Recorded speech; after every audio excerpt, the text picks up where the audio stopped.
Hey, it's Sean, founder of StartupFreedom.com.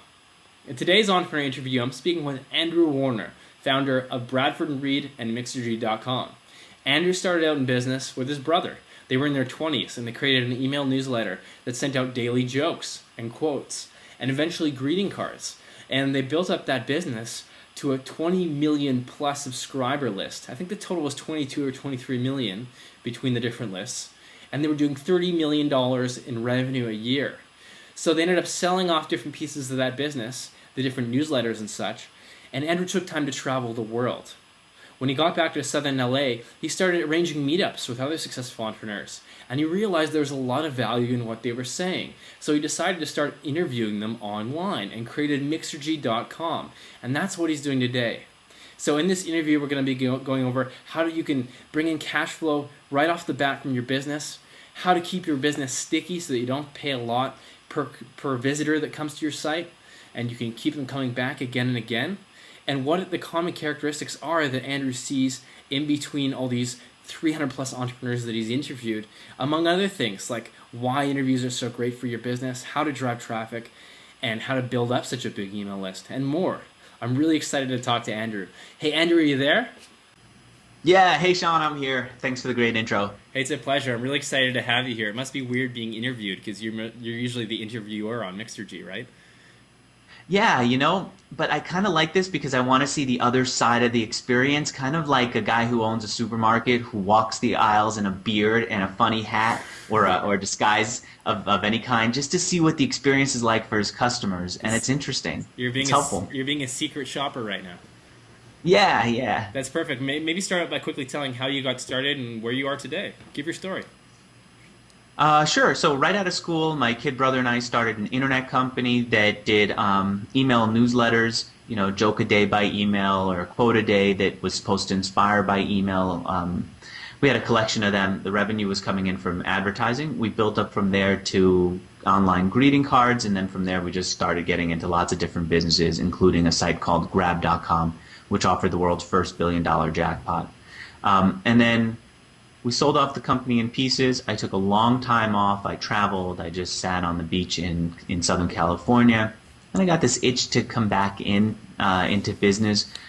And what I ended up doing was a site called Mixergy, Mixergy. I spell that because I think I must have gotten the worst name ever. That is a hard name to say and hope that people can remember, Mixergy. They always make up their own name for that. But the idea is to interview a mix of successful entrepreneurs about how they built their business and have them share what they learned along the way. And that's the idea behind Mixergy. I'm here in Buenos Aires right now where I've been doing these interviews. I started doing them in Southern California. Next week I'll be in Washington, D.C., and after that I don't know where I'll be. It's driving my parents crazy that I haven't settled down in one city yet. I got married and I'm still not settled down. I love that. Neither am I. I haven't been married yet, but I'm sure I'll keep moving around just like you. That's awesome. You know what? I was skeptical. I didn't think you could do it. I thought people who were traveling were really not getting any work done. Man, it is easier to get work done while you're traveling than it is to sit at your desk at home. I agree 100%. So many less distractions and more quality downtime, which allows you to focus more, right? Yeah, exactly. Distractions and quality downtime. Well said. Exactly. That's awesome. No distractions. Nothing. Especially since I'm here in Buenos Aires. I don't speak Spanish. No. Are you learning? Nope, I don't want to learn. I want to just stay focused here on my work, and then at night I know enough to just go out at night so we can find the good clubs, we can find the good restaurants, we can go on a weekend trip, but not enough that I can get lost in a petty conversation about what was on TV the night before. Who cares? Fair enough. I respect your focus. So starting Bradford... you want to get down to business. Let's do it. Let's get down to business. So starting Bradford and Reid, your first business, one of the things I admire about you is that you bootstrapped it, which means that you didn't have any outside investment or anything, and you built it up to $30 million. And a lot of people have problems doing that because they can't get the cash flow at first.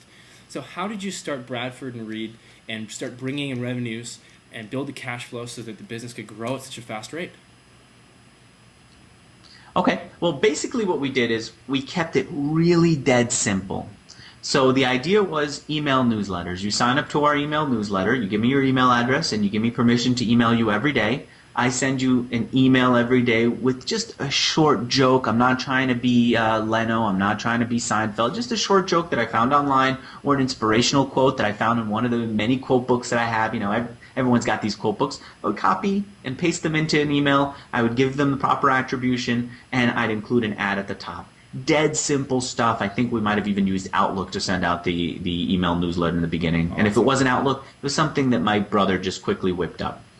So we kept it dead simple, and that was it. Now my friends who saw me go through college, I went to NYU, I graduated with high honors, and I did really well. They saw that and they said, "Oh, you must be going out to get a job." I said, "No, I don't want to get a job. I want to start my own business." They said, "Oh, this must be some business. Can we see what it is? Because I'm seeing Yahoo grow to infinity valuation, and I'm seeing all these other internet companies go from nothing to giant businesses. Let's see what you do." So I showed them this little email newsletter business. They saw the website that I created, which was just like an ugly thing, and they said, "That's what you quit school? That's what you decide not to go to get a job to do? That you could have gotten a job on Wall Street. You could have worked for one of the top online companies. You created this piece of garbage?" Yeah. And I said, "Yeah, I did. I created that. You call it a piece of garbage? That's the beginning." Now, the thing is, what I found now that I've interviewed, I think it's 300 entrepreneurs, the ones who bootstrap and make it, in fact, even the ones who don't bootstrap and make it, just start out with something ugly. I ask them very often, what did the first version of your site look like? And they look like this. This is the expression they give me. Like someone just took their shoe off and put it right under their nose, like that gross. No. Exactly. But that's what it was. It was so simple. It didn't take us a lot of money to get up and running, and it was so simple that we can manage the whole thing, and we knew where our revenue was coming from too. The ads in the email newsletters. Boom. That's how it worked. And then we grew it, and we grew it, and we grew it, and before long we had, as you said, 30 million plus in revenues. That is such a simple model. So that was the only source of your revenue for the first while, or for the whole life of the business, advertising? No, that was an annual revenue. It came from advertising, and we grew from email newsletters to greeting cards. The problem with email newsletters became that at first everyone was like, "Yay, I got something in my email inbox. Yay, I get to hear the You've Got Mail voice on AOL." And then when spammers got into email, and when everyone else decided to get into email, customers or online users just did not want to sign up to anything else. They didn't want to subscribe. They just wanted to be left alone in their email inbox, and I know how that feels. And so that business wasn't growing so much, but we transitioned to online greeting cards. Also started it dead simple, nothing fancy. We weren't trying to be the hallmark. We just of the online world. We just tried to create something that was profitable, that could grow. And it's the same model. You'd send the greeting card, and they would have a little advertisement at the top? Actually, the ad for the greeting card happened within the sending. So when you sent your greeting card, you'd say, "My name is Sean, here's my email address, here's my friend's name, here's their email address," a little note, hit submit. Well, just before you hit submit, I have a checkbox that said, or I did at the time, had a checkbox that said, "Do you also want to find out about BMG's great record club, or do you want to sign up to BMG's record club? And if you do, you'll get a free CD now, and then you'll get 8 free CDs later, and by the way, you'll also have to buy one at full price." Or it would be, "Do you want 3 issues of some magazine right now for free? And if you say yes, you'll also be signed up for a trial account with the magazine, and you'll have the option to cancel later on, but hopefully you'll stick with it and you'll pay." That's and awesome. we get paid every time somebody accepted those kinds of offers. Oh, I see. So they'd actually have to submit their credit card and everything to be able to send the greeting card? Like they'd buy No the credit cards. You just have to say, I want it, and I'll pay later. Really?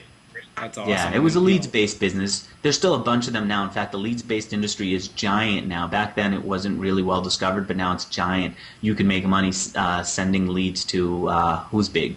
Insurance companies are big in buying leads. The online schools, like the University of Phoenix, are big. They're paying not just $1 or $2 the way we were paid. They're paying, I think it's $50, $70. I don't know what the going rate is for that. Wow. Just to get somebody who says, "Yes, I'm interested." That's awesome. So you were being paid per lead. Right, exactly. And then it's the customer's job to find, it's the company that's buying the lead's job to figure out how to convert that person into an actual customer. That's awesome. And so when you're starting out, and when a lot of people start out, selling advertising is a pretty daunting task. So you have to literally cold call companies and go out there and generate sales. How did you approach that? How'd you do it? Here's what you do. You find out who's sponsoring your competitors, the competitors who you're not close friends with because you don't want to turn those people off, the ones who are just kind of out there in their own little world who you don't care if they're pissed. Find out who's sponsoring them. You call them up and you say, hey, I'm new. I'm just trying to learn. Why did you buy an ad on that person's website? All right. What is it that you like about that ad on that person's website? Where else are you advertising? I'm just trying to learn. I'm new. And you know what? People are really open to helping you out when you're new, especially if they're buying ads all over the internet. They want to know what's available. They want to encourage you to create a great product for them to advertise with because they want more competition. More competition for their dollar means that they don't have to spend so much. So that's what I did. I called up all the people who were advertising in email newsletters. I avoided the people who were sponsoring my friends or anyone who I kind of knew and wanted to work with in the space. But everyone else would get a phone call from me, and I'd say, I just want to learn. Why did you buy that ad? And then eventually I would call them, and then the next step is to call them back and say, hey, you know what? I built up my email newsletter. I think I've got a product that's just as good as the places you're advertising. If I sell this to you at $100 per email newsletter or whatever price I would make up, how many conversions would you expect? Okay, let's do it. I'll sell you the ad. If you don't get that many conversions, I'll give you a refund. And then once you do that, you've got a customer for life. If you can deliver the results. That's awesome because you're offering so much value. It's a different way to approach them than begging, please advertise on my website. That's great. Okay, so you built up... And you're proving it too because you're saying, what kind of conversions do you expect? And if you don't get those conversions, I'll give you your money back. And at that point, most people would say, sure. That's awesome. And for those people that aren't familiar with lead generation and being paid per lead, where do you go out and find these companies that will offer to pay you per lead? I think the best place now to go, actually, where is the best place? Where I like to start for anything is with a site like Commission Junction. Commission Junction has a ton of affiliate programs on there. If you go through there and you see all the affiliate programs they have, you'll have a sense of who's paying and what they're paying for.